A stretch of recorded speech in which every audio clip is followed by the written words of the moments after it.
Hello दोस्तों, नमस्कार। आपका स्वागत है हिंदी साहित्य की दूसरी क्लास के अंतर्गत। हमने हिंदी साहित्य की पहली कक्षा में हमने पढ़ा था कि हिंदी शब्द की जो व्युत्पत्ति है वो कैसे हुई, साहित्य है उसकी व्युत्पत्ति कैसे होती है, इतिहास है उसकी व्युत्पत्ति कैसे होती है, इतिहास के क्या अर्थ हैं, हिंदी साहित्य के इतिहास के क्या प्रयोजन होते हैं, उसकी क्या विशेषताएं होती हैं। ठीक है। और इसके अलावा जो विभिन्न विद्वानों द्वारा जो परिभाषाएं दी गई थीं इतिहास की, और हिंदी साहित्य के इतिहास की जो भारतीय इतिहासकारों द्वारा परिभाषाएं दी गई थीं उनके बारे में दोस्तों हमने ढंग से है वो पहली कक्षा के अंतर्गत हमने पढ़ा था। आज हम पढ़ने वाले हैं दोस्तों हिंदी साहित्य के इतिहास में कौन कौन सी लेखन प्रविधियाँ आएंगी, इसके अलावा कौन कौन से ग्रंथों को आधार बनाया गया है, और इसके अलावा कुछ जो प्रमुख हिंदी साहित्य इतिहास के ग्रंथ हैं उनके बारे में भी दोस्तों हम अध्ययन करने वाले हैं। तो चलिए शुरू करते हैं आज की ये वीडियो। यदि दोस्तों आपने अभी तक हिंदी साहित्य इतिहास के लिए हिंदी हब चैनल को सब्सक्राइब नहीं किया है तो सब्सक्राइब कर लीजिए, जिससे कि आपको प्रत्येक क्लास की जो नोटिफिकेशन है वो आपको समय पर दोस्तों सबसे पहले प्राप्त हो सके। तो आज हम दोस्तों पढ़ने वाले हैं हिंदी साहित्य के इतिहास लेखन की प्रविधि। हिंदी साहित्य के इतिहास लेखन की प्रविधि।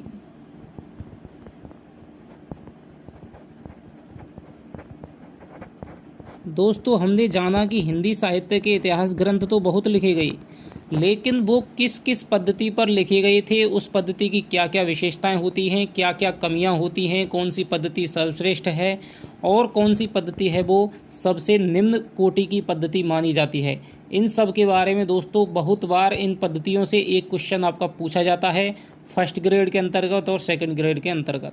ठीक है। इसके अलावा कई आपके क्वेश्चन नेट में भी दोस्तों ये पद्धतियाँ आपको आनी चाहिए। ठीक है। तो सबसे पहले दोस्तों मैंने आपको पहले ही भाग में जब आप हिंदी साहित्य की भूमिका के रूप में जब हम पहली क्लास में पढ़ रहे थे तब मैंने आपको इन पद्धतियों का नाम है और जो सामान्य परिचय है वो मैंने दिया था कि सबसे पहले जो पद्धति आती है वो आती है आपकी वर्णानुक्रम पद्धति।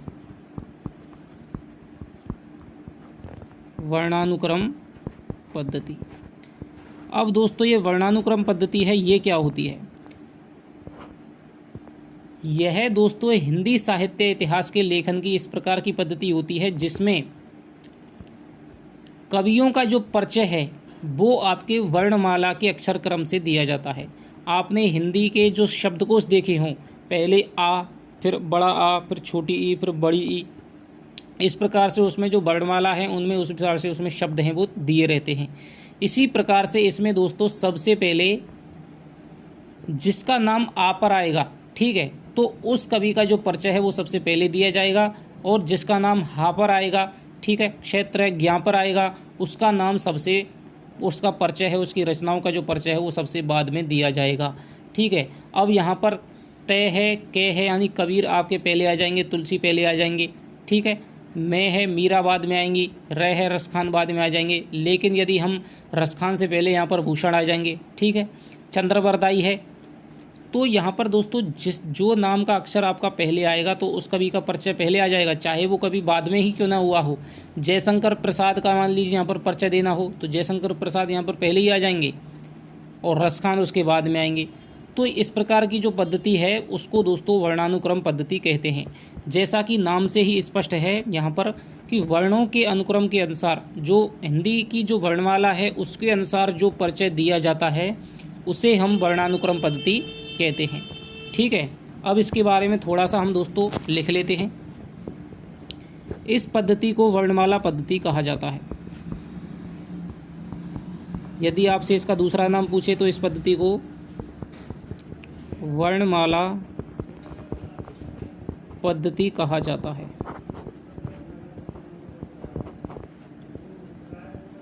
क्योंकि यहाँ पर जो कवियों का परिचय है वो वर्णों के अनुसार दिया जाता है। पहले ए पर जिनका नाम आएगा उन कवियों का परिचय होगा, फिर जैसे जैसे बढ़ते जाएंगे के का आएगा उनका पहले होगा, उसके बाद में आपके तय में।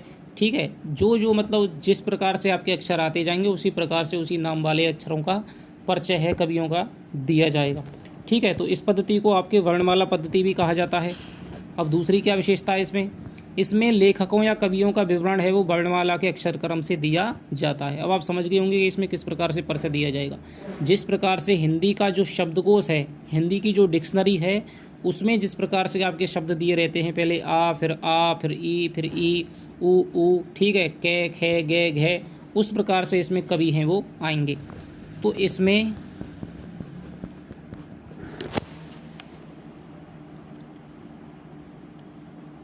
कवियों या लेखकों का विवरण वर्णमाला के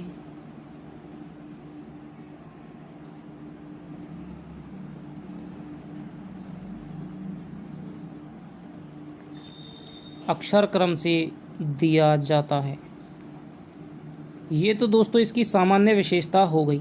ठीक है, कि वर्णानुक्रम पद्धति आपसे कोई पूछे कि वर्णानुक्रम पद्धति क्या होती है, तो आप बता देंगे कि भाई जिसमें हम लेखकों या कवियों का परिचय है वो वर्ण के हिसाब से देते हैं। ठीक है, उनके क्रम के हिसाब से हम जब उनकी रचनाओं और कवियों का परिचय देते हैं तो उसे हम वर्णानुक्रम पद्धति कहते हैं।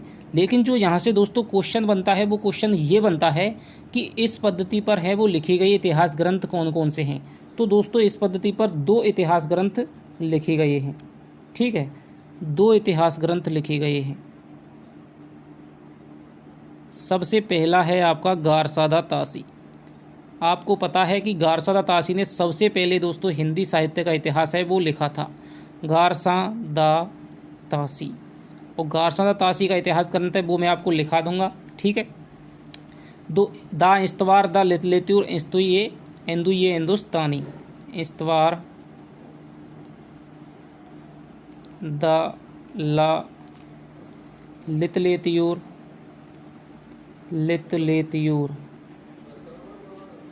एंदुई ए हिंदुस्तानी, एंदुई ए हिंदुस्तानी।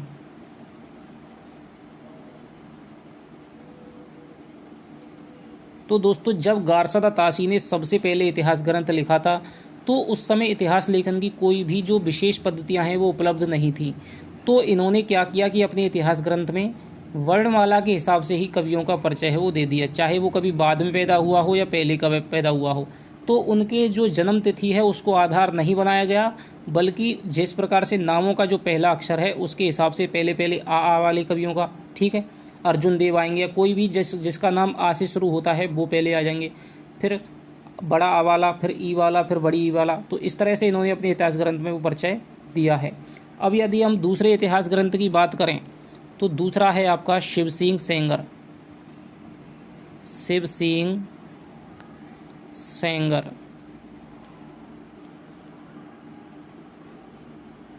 शिव सिंह सेंगर ने आपको पता है कि 1883 में शिव सिंह सरोज लिखा था।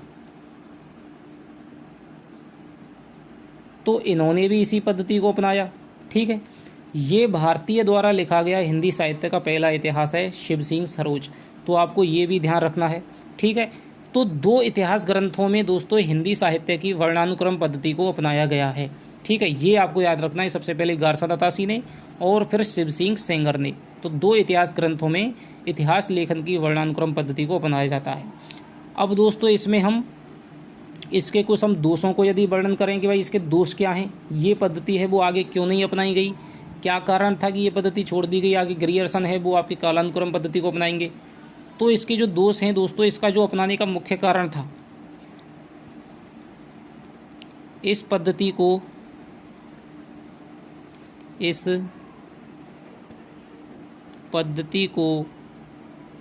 अपनाने का मुख्य कारण अपेक्षित सूचनाओं का अभाव था।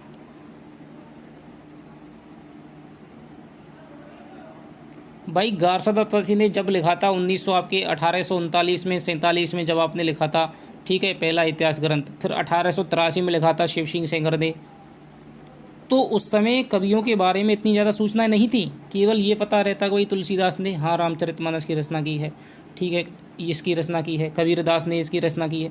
तो केवल इतना ही पता रहता था उनके, ये नहीं कि भाई जन्म कहाँ हुआ, मरण कहाँ हुआ, ठीक है, कब हुआ, किस डेट को हुआ। तो उस समय शोध की दोस्तों आधुनिक साधनों की कमी थी इस समय, इसलिए वहाँ पर केवल रचनाओं का ही और कई कई कवियों की मिक्सिंग हो जाती थी रचनाओं में, ठीक है, कन्फ्यूजन होता था कि भाई इस कवि की रचना है या नहीं है।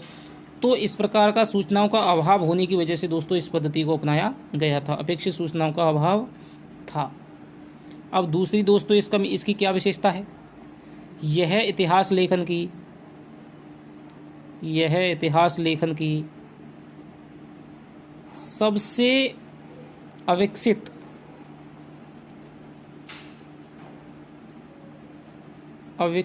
और भौड़ी प्रणाली मानी जाती है, भौड़ी प्रणाली है। यदि आपसे पूछे कि इतिहास लेखन की सबसे निम्न कोटि की पद्धति कौन सी है, तो आप बताएंगे कि निम्न कोटि की पद्धति है वर्णानुक्रम पद्धति, ठीक है। इसमें केवल आपकी कवि दे देगा, उसकी रचना दे देगा, इस प्रकार ही इसमें परिचय दिया जाता है। अब हम तीसरी यदि इसकी अवगुण की बात करें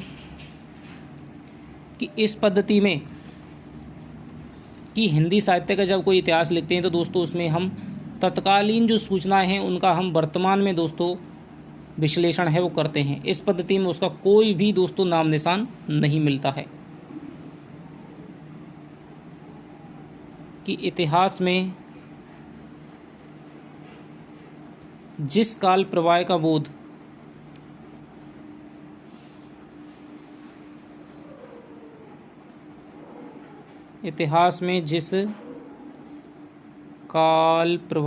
बोध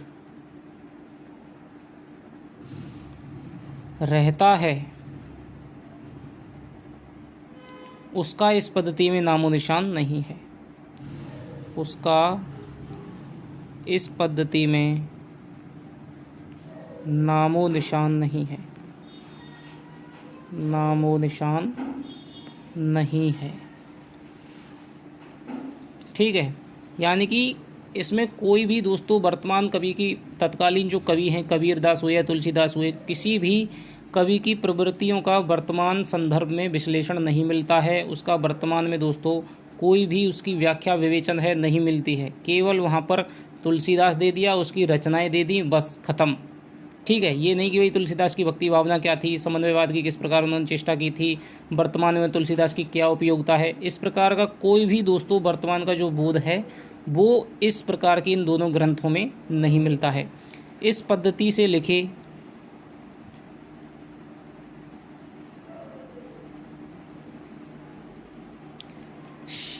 इतिहास ग्रंथ साहित्यकार कोश तो कहे जा सकते हैं, साहित्यकार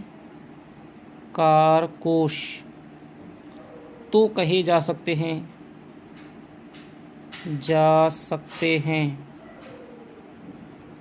किंतु अनुपयोगी और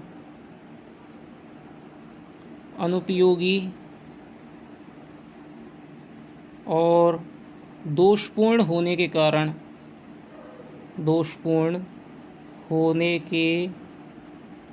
कारण उन्हें इतिहास ग्रंथ कहना अनुचित है।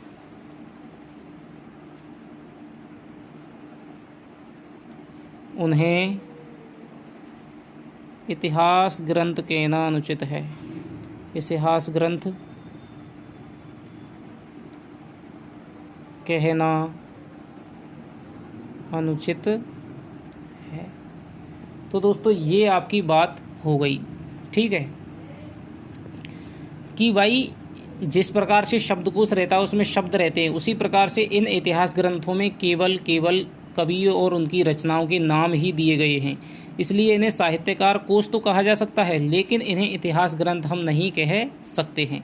तो आपको केवल इसमें तो ये तो समझाने की बात है कि वर्णानुक्रम पद्धति क्या होती है। इसमें आपको केवल एक बात याद रखनी है कि जो प्रथम दो इतिहास ग्रंथ हैं गारसा दत्तासी का और शिव सिंह सेंगर का, वो इस वर्णानुक्रम पद्धति में लिखे गए हैं दोस्तों, यहीं से आपका क्वेश्चन है वो बनता है।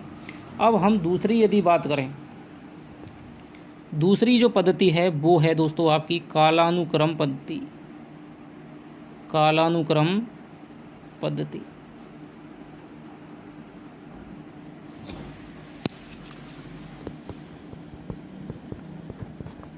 कालानुक्रम पद्धति है।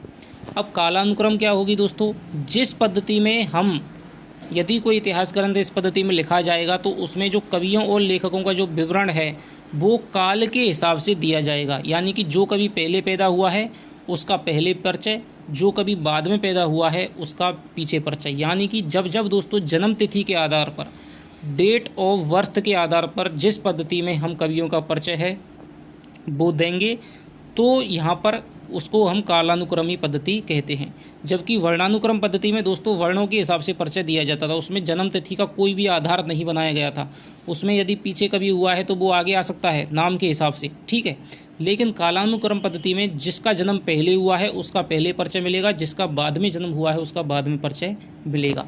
तो इस पद्धति में कवियों और लेखकों का विवरण,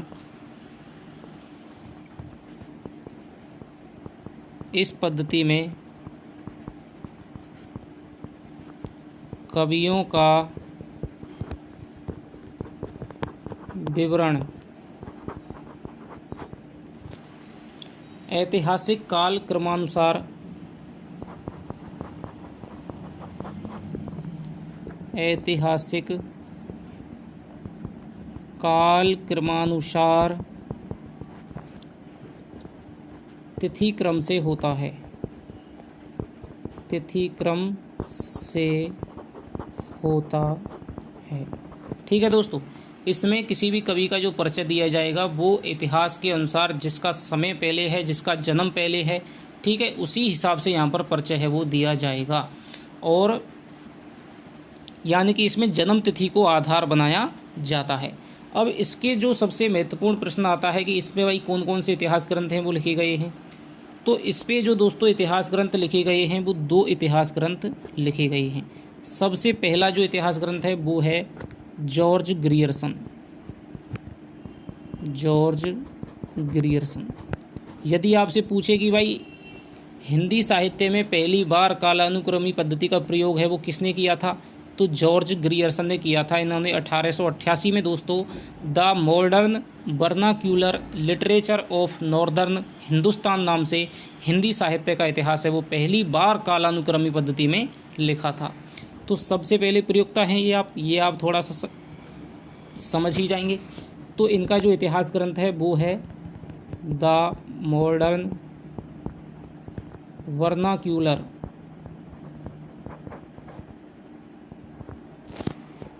लिटरेचर ऑफ नॉर्दर्न हिंदुस्तान। ठीक है दोस्तों, तो ये इनका इतिहास ग्रंथ है जो इन्होंने 1888 में लिखा था। अब दूसरा इतिहास ग्रंथ कौन सा है जिसमें कालानुक्रमी पद्धति का प्रयोग हुआ है, तो वो है आपका मिस्रबंधु। भाई पहले 2 का प्रयोग हुआ था वर्णानुक्रम पद्धति में, फिर अपने 2 आ गए, मिस्रबंधु का लिखा था मिस्रबंधु विनोद 1913 में, मिस्रबंधु विनोद। पहले 2 वर्णानुक्रम, दूसरे 2 कालानुक्रम। ठीक है, अब आएगी दोस्तों ये आपकी हो गई कालानुक्रमी पद्धति। अब क्या इसमें लिखे गए जो इतिहास ग्रंथ हैं उन्हें वास्तविक अर्थों में हिंदी साहित्य का इतिहास माना जाता है दोस्तों? तो उसका उत्तर होगा नहीं, क्योंकि साहित्य के इतिहास में कवियों का जीवन परिचय और उनकी कृतियों का ही उल्लेख मात्र नहीं होता है, बल्कि युगीन प्रवृत्तियों, युगीन परिस्थितियों के परिप्रेक्ष्य में, संदर्भ में कवि की जो प्रवृत्तियां होती हैं, उनकी जो विशेषताएं होती हैं, उनका विश्लेषण भी किया जाना चाहिए। जबकि इन दोनों इतिहास ग्रंथों में इस प्रकार कोई भी प्रवृत्ति का विश्लेषण है वो नहीं मिलता है। इसलिए जो कालानुक्रमी पद्धति है वो भी दोस्तों इतिहास लेखन की दृष्टि से सर्वश्रेष्ठ नहीं कही जा सकती है। तो सर्वश्रेष्ठ पद्धति कौन सी है वो हम दोस्तों आगे बात करने वाले हैं। ठीक है, तो जॉर्ज ग्रियर्सन और मिस्रबंधु आपको ये याद रखने हैं। इनमें आपको कमी यदि बताए तो वो है, आपकी कमी क्या है तो वो मैं आपको लिख देता हूँ। तो इसमें इस पद्धति में पर लिखे ग्रंथों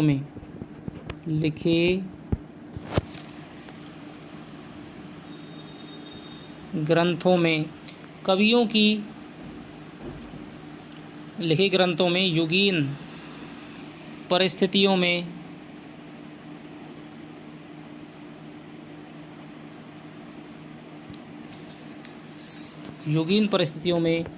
कवियों की प्रवृत्तियों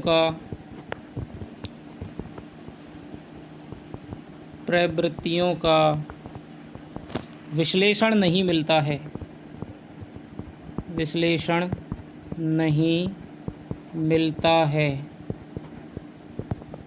अतः यह प्रणाली भी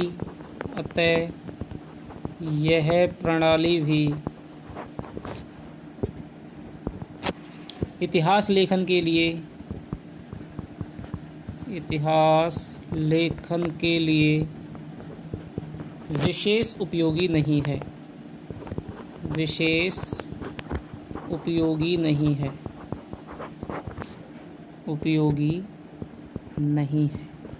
अब दोस्तों हमारी अगली पद्धति आएगी, वो है हमारी तीसरी पद्धति, जिसको हम कहते हैं वैज्ञानिक पद्धति।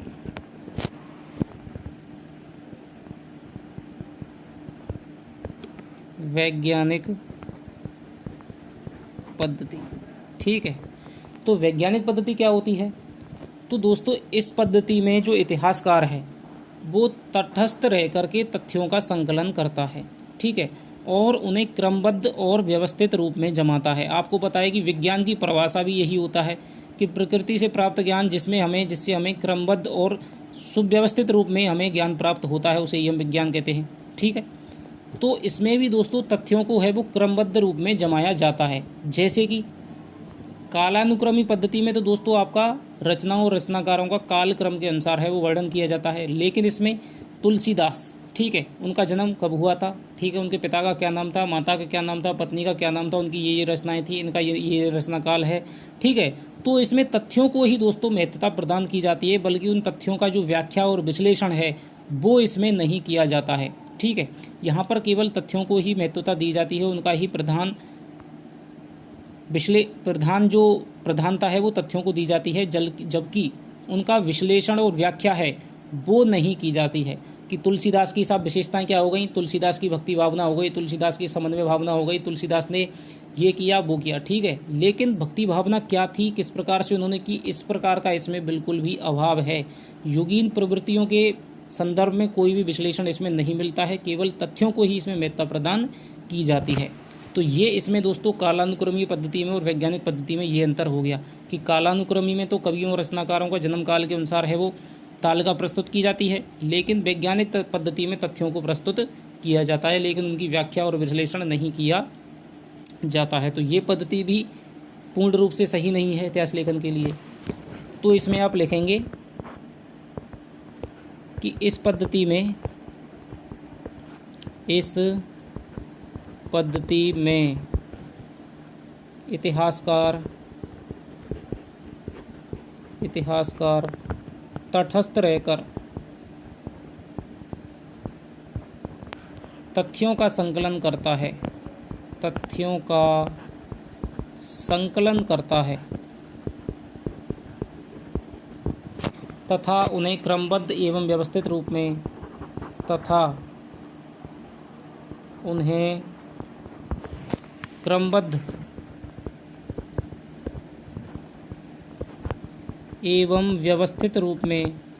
व्यवस्थित रूप में प्रस्तुत करता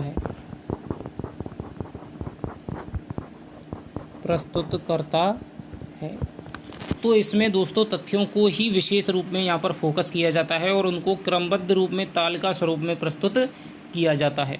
वहाँ तो केवल कालानुक्रम में तो केवल कवि और रचनाकारों का ही नाम है वो तालिका प्रस्तुत की जाती है, लेकिन इसमें संपूर्ण जो तथ्य हैं रचनाकार के बारे में, जन्म यहाँ हुआ था, मृत्यु यहाँ हुई थी, पिता का माता का नाम, ठीक है, रचनाओं का कालक्रम, पूरा का पूरा है वो तथ्य यहाँ पर प्रस्तुत किए जाते हैं, ठीक है।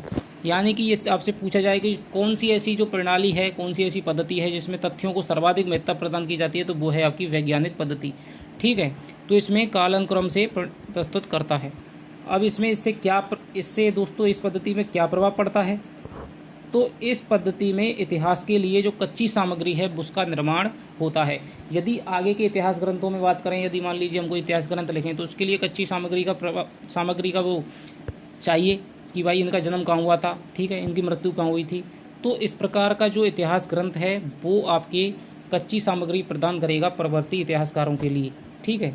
तो इससे इतिहास, इस पद्धति से साहित्य इतिहास के लिए कच्ची सामग्री का निर्माण होता है। इस पद्धति से साहित्य इतिहास के लिए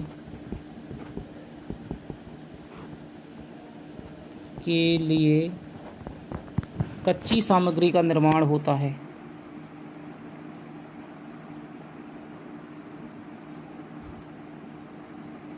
कच्ची सामग्री का निर्माण होता है। अब इस पद्धति पर दोस्तों कौन सा ग्रंथ लिखा गया है, तो नाम से ही स्पष्ट है कि वैज्ञानिक पद्धति है। तो दोस्तों गणपति चंद्र गुप्त का वैज्ञानिक इतिहास, गणपति चंद्र गुप्त, इन्होंने लिखा है आपका हिंदी साहित्य का वैज्ञानिक इतिहास। हिंदी साहित्य का वैज्ञानिक इतिहास, वैज्ञानिक इतिहास 2 भागों में लिखा है और इसका जो प्रकाशन हुआ था वो इसका हुआ था 1965 में, ठीक है। तो आपसे पूछा जाए कि वैज्ञानिक पद्धति पर कौन सा इतिहास ग्रंथ लिखा गया है, तो वो है आपका गणपति चंद्र गुप्त का हिंदी साहित्य का वैज्ञानिक इतिहास, ठीक है। आप सीधे याद रख लेंगे कि जो गणपति हैं, ठीक है, गणपति किसे कहा जाता है, गणेश जी को कहा जाता है। गणेश जी ने सबसे पहले दोस्तों जो परिक्रमा है अपने माता पिता की थी, तो उन्होंने विज्ञान लगाई थी, ट्रिक लगाई थी, ठीक है। विज्ञान के हिसाब से उनकी जो परिक्रमा है वो सबसे पहले पूर्ण हुई थी। इस प्रकार से आप लगा सकते हैं कि गणपति चंद्र का जो इतिहास है वो है आपका वैज्ञानिक इतिहास। अब हम बात करें दोस्तों अगली पद्धति के बारे में, ठीक है। तो इसमें ये दोस्तों ये क्या कमी रह जाती है इस पद्धति में, इसमें तथ्यों की तालिका तो प्रस्तुत, इसमें तथ्यों की तालिका तो प्रस्तुत की जाती है, तालिका तो प्रस्तुत की जाती है, की जाती है, किंतु उन तथ्यों की व्याख्या व विश्लेषण नहीं किया जाता, नहीं किया जाता। तो ये इसकी दोस्तों कमी है, इसीलिए ये जो पद्धति है ये भी दोस्तों इतिहास लेखन के लिए पूर्ण पद्धति नहीं मानी जाती है। अब हम बात करें दोस्तों अगली पद्धति के बारे में। अगली जो आपकी पद्धति है वो है दोस्तों विधेयवादी पद्धति। विधेयवादी पद्धति, ठीक है। तो यदि आपसे पूछा जाए कि हिंदी साहित्य का इतिहास लिखने के लिए या कोई भी साहित्य के इतिहास लेखन के लिए सर्वाधिक उपयोगी जो पद्धति कौन सी है, तो वो है आपकी विधेयवादी पद्धति, मोस्ट दोस्तों, ठीक है। सबसे ज़्यादा उपयोगी है और सबसे ज़्यादा इतिहास ग्रंथ जिस पद्धति में लिखे गए हैं वो विधेयवादी पद्धति को ही आधार बना करके लिखे जाते हैं। जिस प्रकार से आपके आचार्य रामचंद्र शुक्ल हैं वो मैं आपको बताऊंगा। तो इस पद्धति के जो जन्मदाता हैं वो कौन माने जाते हैं, इस पद्धति के जो जन्मदाता हैं दोस्तों वो आपके माने जाते हैं 3, ठीक है। तो सबसे पहले हम लिख लेते हैं कि यह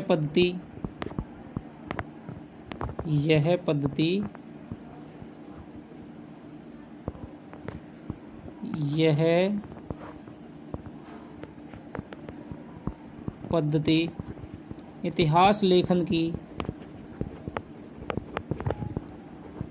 सर्वाधिक उपयोगी पद्धति है। इस पद्धति के जो जन्मदाता हैं वो 3 माने जाते हैं। इस पद्धति के जन्मदाता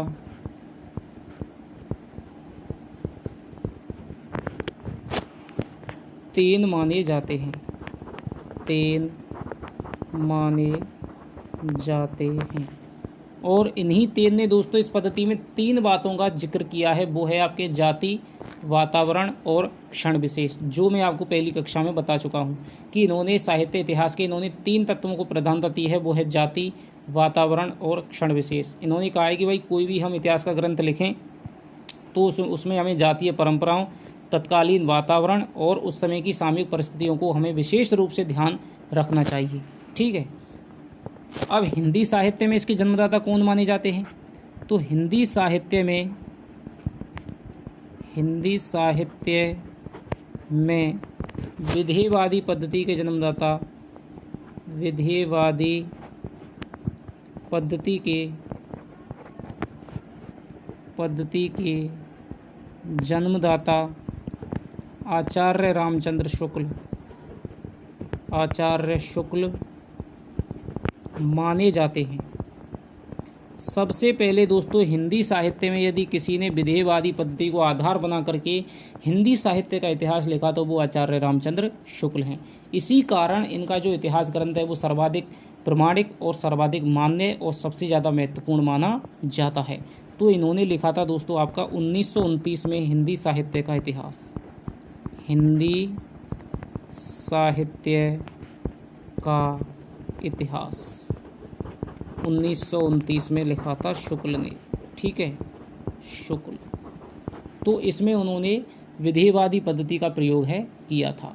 इस पद्धति की दोस्तों सबसे ज़्यादा महत्वपूर्ण विशेषता क्या है कि इसमें कवियों की जो प्रवृत्तियां हैं, उनकी जो विशेषताएं हैं, उनका विश्लेषण तद्विहीन परिस्थितियों के आधार पर किया जाता है।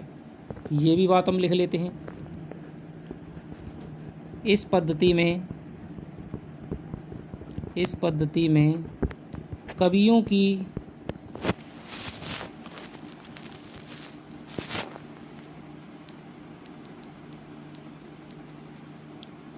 की प्रवृत्तियों का विश्लेषण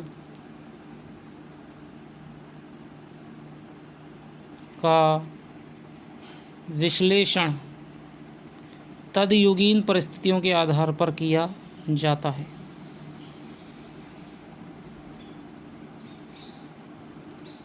के आधार पर किया जाता है। अगली कौन सी इनकी विशेषता है कि समाज और साहित्य में कार्य कारण संबंध स्थापित किया जाता है। समाज और साहित्य में कार्य कारण संबंध स्थापित किया जाता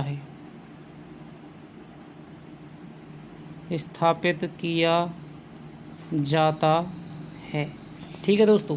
इसमें यदि हम बात करें कि इसमें समाज और साहित्य के अंतर्गत इसमें कार्य और कारण संबंध है वो स्थापित किया जाता है कि किस प्रकार समाज है वो साहित्य को प्रभावित करता है और किस प्रकार साहित्य है वो समाज को प्रभावित करता है, किस प्रकार एक दूसरे को ये प्रभावित करते हैं। इस प्रकार तुलसीदास ने समाज को किस प्रकार से प्रभावित किया और समाज ने तुलसीदास को किस प्रकार से प्रभावित किया। कबीर ने समाज में दोस्तों किन किन विशेषताओं पर, उन्होंने पाखंडों पर, ठीक है, आडंबरों पर उन्होंने अपनी कविता के माध्यम से प्रहार किया और कबीर पर समाज ने किस तरह प्रभाव डाला कि वो इस प्रकार की कविता लिखने के लिए, इस प्रकार की दोहा लिखने के लिए दोस्तों वो बाध्य हुए। तो इस प्रकार की जो बातें हैं वो इस पद्धति में की जाती हैं। लेकिन दोस्तों इस पद्धति की जो कमी है वो भी मानी जाती है। तो इसकी कमी क्या है? यह पद्धति दोस्तों इतिहास लेखन के लिए तो सर्वाधिक उपयोगी है, किंतु यह एकांगी इतिहास दृष्टि है। एकांगी इतिहास दृष्टि कैसे होती है कि साहित्य के निर्माण में साहित्य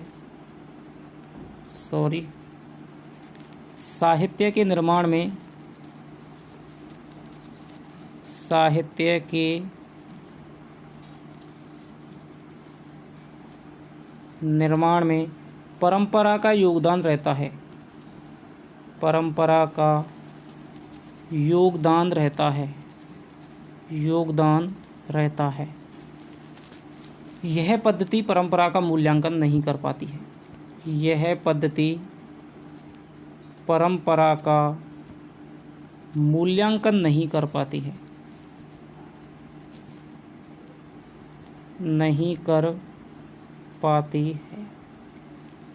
परंपरा का मूल्यांकन हजारी प्रसाद द्विवेदी ने प्रस्तुत किया है। परंपरा का मूल्यांकन हजारी प्रसाद द्विवेदी यानी कि दोस्तों HP द्विवेदी ने प्रस्तुत किया है। आपको मैंने कई बार बताया है कि जो आचार्य रामचंद्र शुक्ल हैं वो दोस्तों किसी भी तथ्य के विकास में ऐतिहासिकता को सर्वाधिक मान्यता देते हैं कि भाई उस समय की जो परिस्थितियां थी उनकी वजह से ये कारण हुआ था। लेकिन जो हजारी प्रसाद द्विवेदी हैं वो शुक्ल के कट्टर आलोचक माने जाते हैं, उनके विरोध में ही हर समय खड़े हुए दिखाई देते हैं। वो हर किसी के दोस्तों कोई भी बात होती है तो वो हमेशा परंपरा को महत्व देते हैं कि ये बात तो भाई शुरू से चली आ रही थी और इसका धीरे धीरे विकास होकर के ये बात है वो बनी थी। ठीक है, यदि हम जैसे भक्ति काल को लें कि भक्ति काल की जो उदय है, भक्ति का जो उदय है वो किस प्रकार से हुआ, तो भक्ति का उदय है दोस्तों, भक्ति काल का जो शुरुआत है वो आचार्य रामचंद्र शुक्ल मानते हैं कि विदेशी आक्रमणकारियों के प्रभाव परिणाम स्वरूप है वो भक्ति की उत्पत्ति है वो हुई थी। लेकिन जो हजारी प्रसाद द्विवेदी हैं वो मानते हैं कि भाई जो भक्ति की उत्पत्ति है वेदों, उसके बीज तो आपके वेदों में भी देखे जा सकते हैं। उत्तर वैदिक काल में भी भक्ति का प्रसार था। ठीक है, प्रकृति की पूजा की जाती थी वेदों में। ठीक है, इसके अलावा पुराण काल में, ठीक है, उसके अलावा आपके फिर दक्षिण में 6वीं 7वीं शताब्दी में फिर दक्षिण में आपके नैनार आलवार हैं, उन्होंने भक्ति के आंदोलन की शुरुआत कर दी थी। उसको वो दक्षिण में लेकर के आए। रामानंद, रामानुजाचार्य, रामानंद के 15 से 12 शिष्य थे। ठीक है, कबीर, रैदास, दन्ना, पीपा सेन, नरहरि, तो इनके माध्यम से इसी प्रकार से, ठीक है, बंगाल और जो असम है उसमें शंकरदेव ने भक्ति का प्रचार किया था। वारकरी संप्रदाय था। ठीक है, महाराष्ट्र में ज्ञानदेव, नामदेव आदि संतों ने प्रचार किया था। तो इस प्रकार संपूर्ण भारत में है वो विभिन्न आदमियों द्वारा भक्ति का प्रचार किया गया था, लेकिन उसके बीज हैं वो शुरुआत में ही देखे जा सकते हैं। इस तरह जो परंपरा का जो चिंताधारा का जो स्वाभाविक विकास की बात है वो हमारे HP द्विवेदी यानी कि हजारी प्रसाद द्विवेदी करते हैं, जबकि शुक्ल हैं वो हमेशा ऐतिहासिकता को मान्यता देते हैं। और इसी कारण से इनके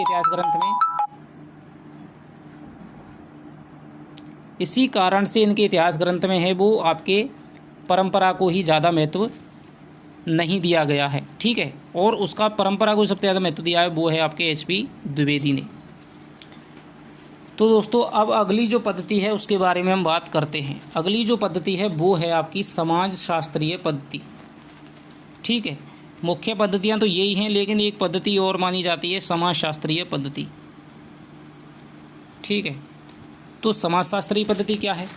तो यह पद्धति दोस्तों जो मार्क्सवाद है उस पर आधारित मानी जाती है। आपसे यही क्वेश्चन आपसे पूछा जाएगा कि जो मार्क्सवादी विचारधारा पर आधारित है वो इतिहास लेखन की कौन सी पद्धति है, तो वो है आपके समाजशास्त्रीय पद्धति। मार्क्सवाद आपको पता है कि जो समाजवाद है उसमें वो ध्यान देता है।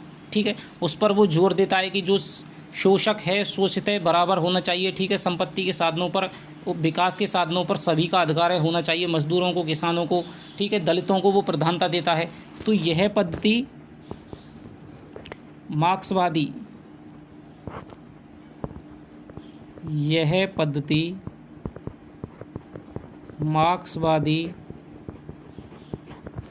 द्वंद्वात्मक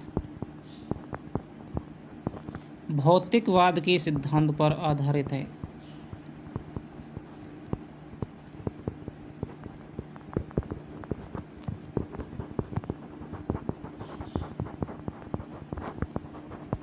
मार्क्सवाद ने दोस्तों एक सिद्धांत दिया था द्वंद्वात्मक भौतिकवाद।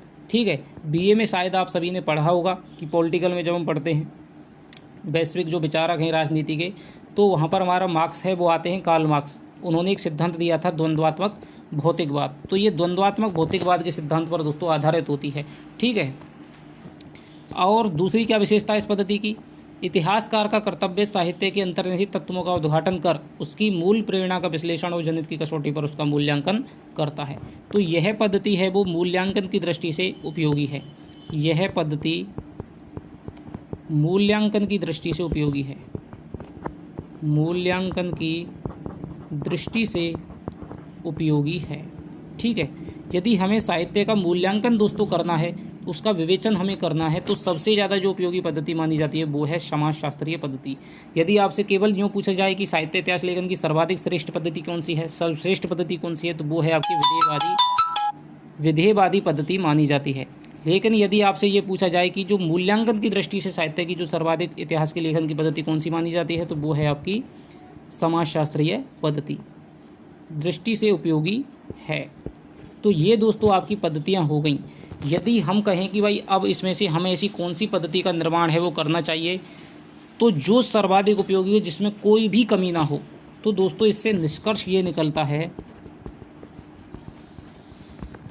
कि हमें एक तो विधेयवादी पद्धति है उसको रखना चाहिए, ठीक है, क्योंकि उसमें जो युगीन परिस्थितियों में है जो प्रवृत्तियों का विश्लेषण किया जाता है।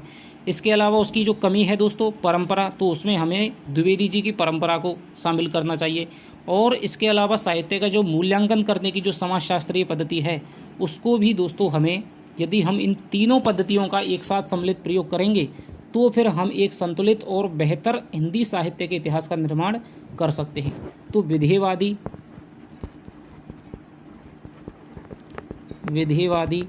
समाजशास्त्रीय और HP द्विवेदी की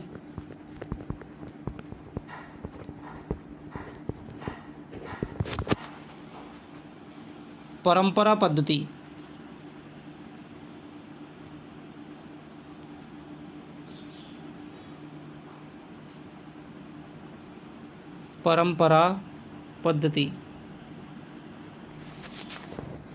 के साथ साथ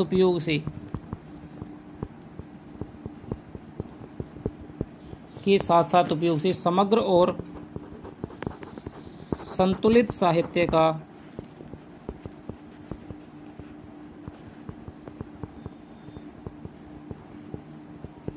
निर्माण हो सकता है। यदि हमें सबसे अच्छा साहित्य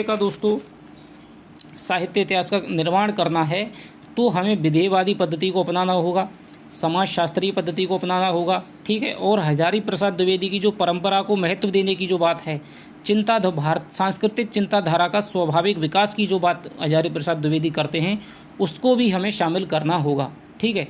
इसके अलावा क्या करना होगा, इसके अलावा हमें साहित्य इतिहास लिखते समय ऐतिहासिक शोधों को, ठीक है, उसको प्रमाणिक होनी चाहिए, वैज्ञानिक पद्धति पे वो आधारित होनी चाहिए। समाजशास्त्रीय सिद्धांत के अलावा सौंदर्य शास्त्रीय नियमों को भी दोस्तों जानकारी आवश्यक होनी चाहिए, ठीक है। इसके अलावा इतिहासकार की जो अंतर्दृष्टि है वो भी महत्वपूर्ण होती है, उसका विवेक है वो भी महत्वपूर्ण होता है, उसका इतिहास के प्रति उसका कितना गहरा ज्ञान है। अब ये थोड़ी है कि आप मान लीजिए साहित्य का इतिहास लिखना शुरू कर दें, तो आपकी अंतर्दृष्टि होनी चाहिए किसी भी चीज़ को देखने की, अलग नज़रिए से देखने की, किस प्रकार से उसको पहचानने की, भाई वर्तमान परिस्थिति हैं उनमें इसका क्या प्रभाव है और तत्कालीन परिस्थितियों में ये बात है वो किस प्रकार घटित हुई होगी और इसके क्या कारण इसके रहे होंगे। तो ये एक प्रकार की अंतर्दृष्टि मानी जाती है, तो ये आपके अंदर होनी चाहिए, तभी हम एक संतुलित और सबसे अच्छे हिंदी साहित्य के इतिहास का या किसी भी साहित्य के इतिहास का निर्माण है वो कर सकते हैं। तो ये हो गई दोस्तों आपके इतिहास लेखन की पद्धतियाँ। सबसे पहले वर्णानुक्रम पद्धति जिसमें 2 इतिहास लिखे गए थे, शिव सिंह सेंगर का और गारसदा तासी का। इसके अलावा कालानुक्रम पद्धति जिसमें जॉर्ज ग्रियर्सन का और मिश्र बंधुओं का। इसके अलावा आपके वैज्ञानिक पद्धति पर लिखा है हिंदी साहित्य का वैज्ञानिक इतिहास 1965 में गणपति चंद्र गुप्त ने। इसके अलावा आपकी विधेयवादी पद्धति के जन्मदाता हैं तेन और उसके हिंदी साहित्य में जो जन्मदाता हैं वो आपके आचार्य रामचंद्र शुक्ल हैं। इन्होंने लिखा था हिंदी शब्द सागर की भूमिका में 1929 में हिंदी साहित्य का इतिहास इन्होंने लिखा था, ठीक है। लेकिन इसमें एक कमी क्या थी, वो थी इसमें परंपरा को महत्व नहीं दिया गया है, जबकि परंपरा को महत्व देते हैं हजारी प्रसाद द्विवेदी। इसके अलावा आपकी आती है समाजशास्त्रीय पद्धति है वो मार्क्सवाद पर आधारित है, मार्क्सवादी विचारधारा पर। मार्क्सवाद ने एक सिद्धांत दिया था कार्ल मार्क्स ने कि द्वंद्वात्मक भौतिकवादी सिद्धांत, इस पर यह पद्धति है आधारित है।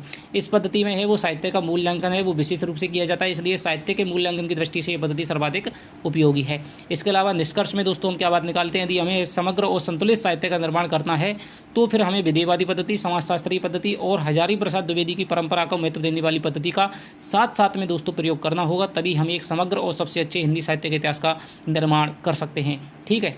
तो आज की यह क्लास आपको कैसे लगी, आगे हम पढ़ने वाले हैं दोस्तों हिंदी साहित्य के इतिहास के स्रोत कौन कौन से हैं, ऐसे कौन से ग्रंथ थे कि जिनको गारसदा तासी ने भी आधार बनाया, शिव सिंह सेंगर ने भी आधार बनाया, आचार्य शुक्ल ने भी आधार बनाया, जो सबसे पहले इतिहास ग्रंथ थे, जबकि वो इतिहास ग्रंथों में शामिल नहीं किए गए हैं। क्या कारण था इसके बारे में जानेंगे। और हिंदी साहित्य के इतिहास के कौन कौन से प्रमुख प्रसिद्ध ग्रंथ हैं जिनकी आपको जानकारी होनी चाहिए, जिनसे ये क्वेश्चन दोस्तों आता ही आता है, उनके बारे में ज़्यादा जानकारी करेंगे। और गारसदा तासी ने किस प्रकार से इतिहास ग्रंथ की रचना की थी, ठीक है, ठाकुर शिव सिंह सेंगर है, इन दो के बारे में दोस्तों हम कल है अध्ययन करेंगे दोस्तों। तो आपको क्लास कैसी लगी दोस्तों, अच्छी लगी हो तो दोस्तों लाइक करना, और यदि आपने अभी तक हिंदी हब को सब्सक्राइब नहीं किया है तो दोस्तों सब्सक्राइब कर लेना। चलिए आपसे मिलता हूँ नेक्स्ट वीडियो में, तब तक के लिए दोस्तों बाय बाय, धन्यवाद, जय हिंद, जय भारत।